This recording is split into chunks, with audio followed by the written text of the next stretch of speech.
think it's because of these sores. What is? Oh, my feet hurt because the sores, that's what I'm guessing. Hi. Hi, everyone. Hi, America.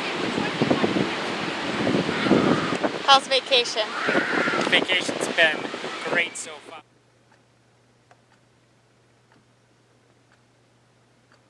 My name is Philip Sigerslid. I am 39 years old. I have been diagnosed with colon cancer and given a timeline of 3 to 6 months to live. So we are already into 4 months into the said timeline. I found back in November that I had a mass pushing its way into my colon. It was already substantial, and based on that, they said there was usually patients live around 3 to 6 months without any sort of treatment. Your immediate thought is, shock. It doesn't really process until you, until you tell somebody else. When you have to tell someone that you care about that this has happened. Everybody kind of responded in their own way. A lot of people were upset. How did certain people respond? My sister was in Disney World when I actually found out. But she was calling to find out how the surgery goes, so I couldn't lie to her, so I had to tell her. Then that was pretty hard. She was, she's in Disney World. I mean, it's supposed to be one of the happiest places on earth, or, I think it sounds miserable, but I think that for most people, I think it'd be a pretty happy time. And I know she was there with my nieces and nephews. She has 2 girls and a boy. And it was awful. I mean, she was just sobbing and screaming, and it was miserable.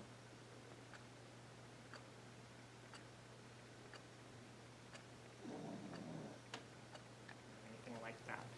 So they're very, they're little. So to the things that they do every day, I mean, they bring a lot of happiness to you because they're very honest with what they think and things like that. For example, the medication that I started taking has given me a skin rash. So Charlie's like, "Oh, what's that all over your face?" Macy's like, "Don't touch me. I don't want to get that on my face." They're very, very blunt, borderline rude as to just how they feel about that sort of thing. But they kind of have a misunderstanding of it. If somebody gets a cold, like my wife got a cold a few weeks ago, and my nephew Charlie asked me if she has cancer. There's not a great understanding of what that is.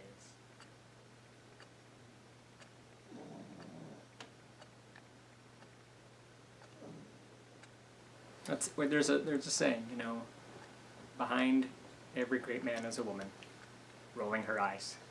That's my wife, to a T, right there. Oh. Surprise! I'm the camera person. Mm-hmm. Isn't she?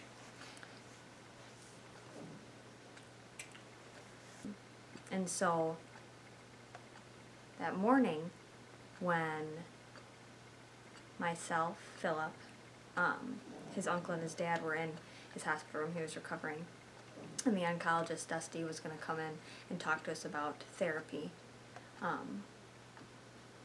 Never did I think he'd say that you had 3 to 6 months to live. I'll never forget it. I remember him, it was 8 o'clock, his dad and I'd been there since 6. I was wearing a green sweater. His dad and his uncle just walked in. They got there around 8, and then Dusty came in. It was his day off. And he just walked in, and he shut the door, and he put his hands behind his back, and he just kind of looked at all of us and said, "I just want us to be on the same page that this is really bad news." And then he just laid it out. He just told us. He just told us it's inoperable. Mm-hmm.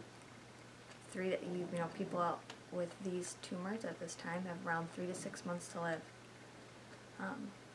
I was so shocked. You think there'd be screaming and hysteria, but there was silence. There was just silence. And I remember Philip, he looked at me, And he said, "Did you expect that?" And I said, "No." Then he got up and he came over to me and he gave me a hug. And then he got down on one knee and proposed, like an asshole.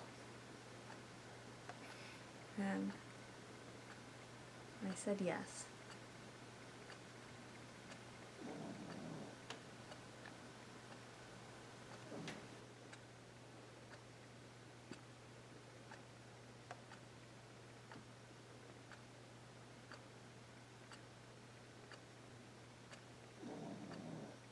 When someone is diagnosed with a serious illness like cancer, it's very important for us to talk about prognosis. And when I talk about prognosis, what I really mean is the time from the diagnosis of cancer until someone dies. Philip is amazing. When someone hears the word cancer, they don't know what to think. And to be able to take life one day at a time, and to remain positive and stay active and fight this cancer, it's really unbelievable.